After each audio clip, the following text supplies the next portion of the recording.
What's up, YouTube? It's your boy Rob Kim, and welcome back to the Rob Kim Show. And this one, we got another reaction for you coming from Wrestlelamia and his bad news. Damn, that y'all can see it right there. I'm not about to say all that. As always, gotta show support. Leave a like on his video if you do go watch it for yourself. The link is in the description below. As always, subscribe to your boy's channel, leave a like, and do all that good stuff. But without further ado, let's get straight into it. It is Wrestlelamia here, back with some more news. Join us now as we look at the wildest news stories and rumors you need to know, including bad news for WWE Smackdown, a shocking debut goes down in NXT, as WWE brought in the Shield 2.0, WWE scraps a major storyline, could AEW be in trouble, Seth Rollins is struggling with injuries, when WWE decided on Mania plans, and much more. Be sure to subscribe and hit that notification bell for daily wrestling videos, and follow us on Facebook for exclusive lists. Also check out our new videos on Wrestlelamia XL. And now let's hit the intro and get straight into our first story.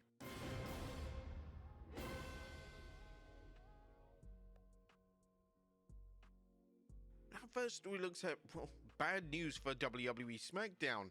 Now, our top story today takes a look at a rather interesting development when it comes to the Smackdown It's brand. the OG Now, it turns out Barbie that the versus the Blue new brand has a Barbie. new lead writer, and according to PW Insider, the lead writer is none other than Road Dogg.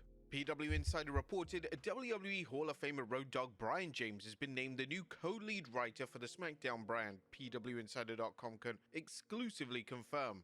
Road Dogg joins John Swikata in the heading for the creative brand. Yeah, that's right, John Swikata.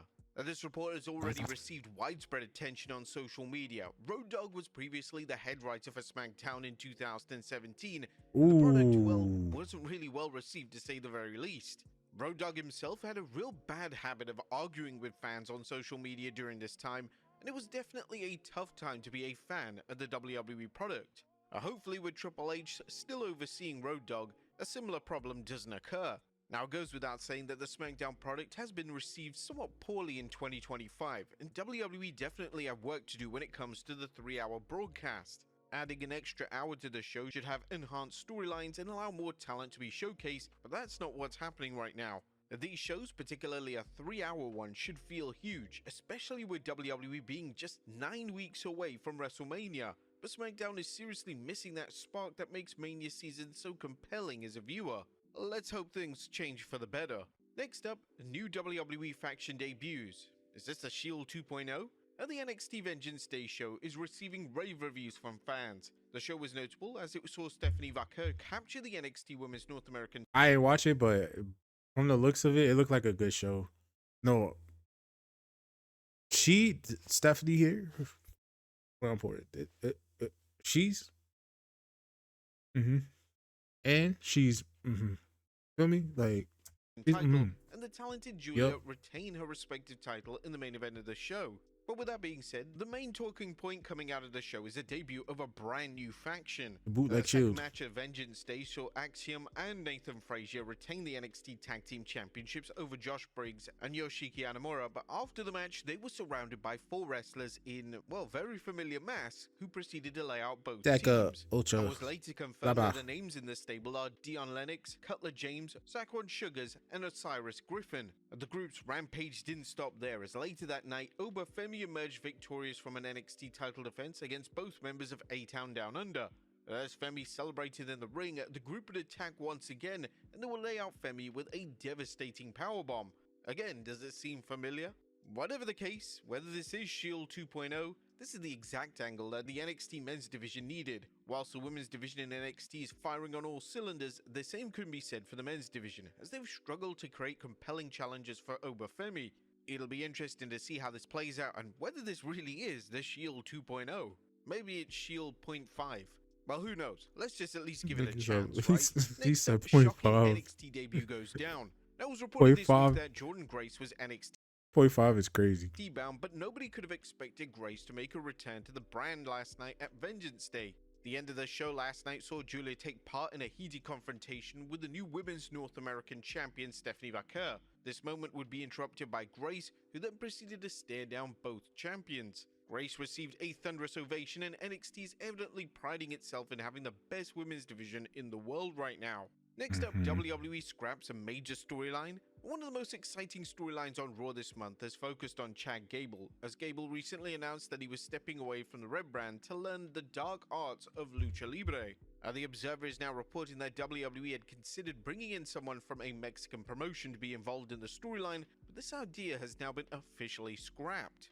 While the Observer did add that the WWE will be going in a different direction. Next up, Seth Rollins struggling. If that direction isn't Malachi Black, then I don't know what y'all doing, because that's the perfect way to bring him back. Like, with injuries. A former WWE champion, Seth Rollins, recently spoke with Bobby Bones Sports, and Rollins discussed the true impact that wrestling for decades has had on his body. Rollins would reveal that as he's gotten older, the harder it's become to recover from his matches, and he notes that he's regularly using ice packs. Yeah, falling down is not fun. Falling down is painful. The older I get, the longer I do it, you don't get used to it. There was probably a period in my late 20s where I could wrestle every single night and it would be like brand new the next day. Those days have come and gone. Now after every match, it takes me longer to get out of my gear. I have to ice things, I have to take a nice shower, and make sure that I hit all the good spots so that I can lay down in bed comfortably. It's very difficult to move once you've stiffened up after a little while.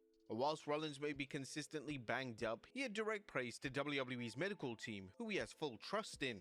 They understand my body, they understand my complaints. If it's your neck, let's look at it. If it's your hips or something, okay, well, we can work through that. They know where I'm at. It's just a matter of trusting the team that you've got in place and maybe it's time for Seth to switch up his moveset to fit his body, you know?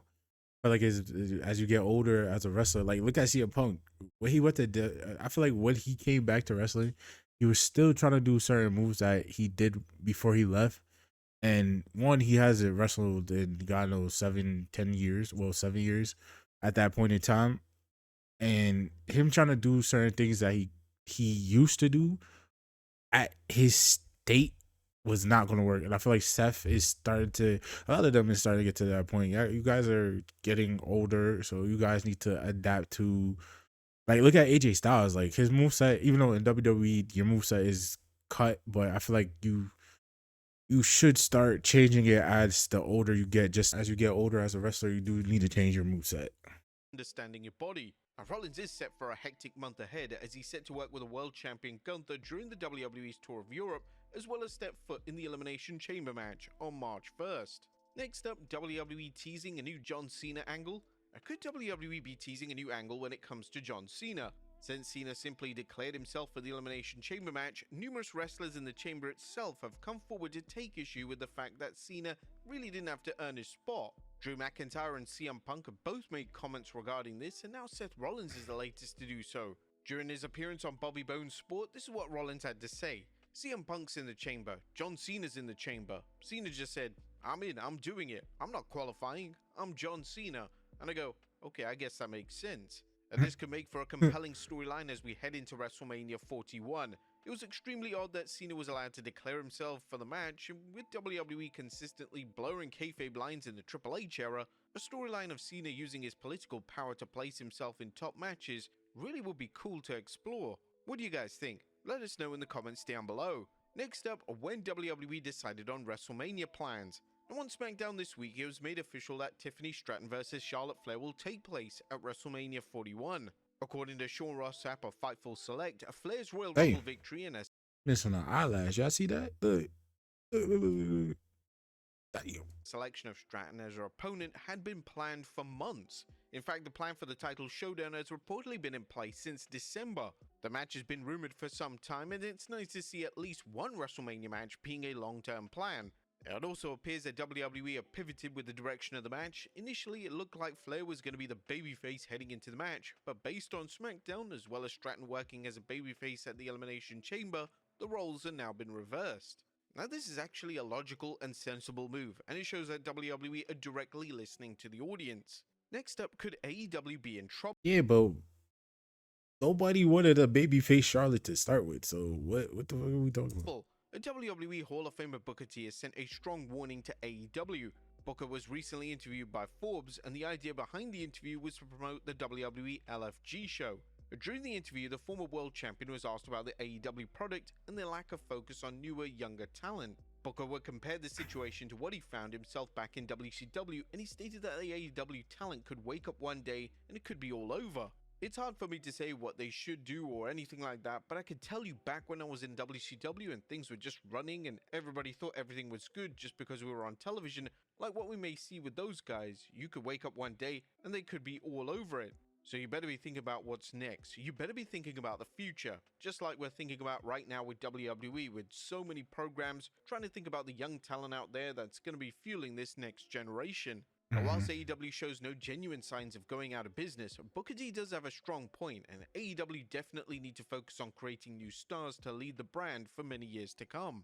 Next up, the real reason that Josh Alexander signed with AEW. Now, as we covered in yesterday's video, Josh Alexander No way. They were talking about he was going to WWE. Wow, that's shocking. is AEW bound, and now we know why he decided to make the jump. On the latest edition of the Wrestling Observer Radio, it simply came down to who was the highest bidder. Well, you know what I mean, his TNA contract is up, and obviously he was going to go to AEW or WWE, and it looks like AEW. But I do know two things. Number one, he has decided where he was going, and number two, it was to whoever the highest bidder was for him. So the story is that it's AEW.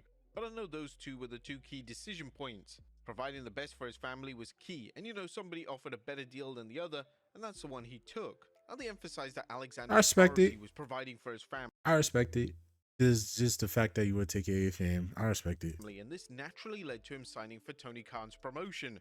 He made the right decision for him at this stage of his life, and it's not a decision over who he thought was. I mean, it may be who he thought was a better fit for his matches as well, maybe, but the key to the decision in this case was the family and going to the, essentially the highest bidder. So that was what was happened, but both sides were interested. And many congrats to Alexander for signing for AEW, and we can't wait to see him grace the screen once again. And finally, Triple H honored. Our final story takes a look at some great news for the head of WWE Creative, Triple H. Hall of Famer. Yesterday, the game took to his social media channels to announce that they'd been formally acknowledged by the Connecticut State Assembly. An honor to receive. Thank you to all in the Connecticut State Assembly for the recognition and the excitement around this year's Wrestlemania. This has been a great month for the game. I thought they were going to talk about his Hall of Fame inductee. Formally announced that he'd be inducted into the Hall of Fame, and now he's being celebrated by his build state. But there you have it, folks. The wildest news stories and rumors you need to know. Be sure to leave your comments down below. I'll see you next time with some more wrestling content. Make sure you subscribe to Wrestlelamia. You already know the video will be in this description below. Go subscribe to this channel. But as always, guys, thank you so much for watching. Always remember to keep doing your thing and make it make sense. I'll see y'all in the next one. Peace.